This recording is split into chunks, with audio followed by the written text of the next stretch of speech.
Hello guys! Welcome back to my YouTube channel. So for today's video, ituturo ko sa inyo kung paano nga ba mag-download ng Angkas Rider app sa Play Store. So, ang first step, syempre pumunta kayo ng Play Store and then isearch nyo lang dito ang Angkas Rider app.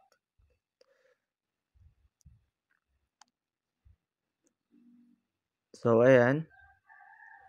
So, kapag na-search nyo na, so ito na yung lalabas.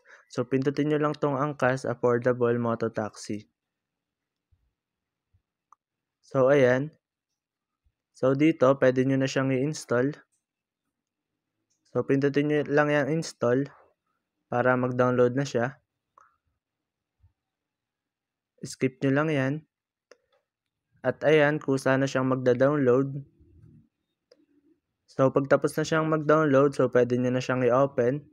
So, itap nyo lang yung open. So, kapag meron na kayong app, so pwede na kayong mag-book ng ride.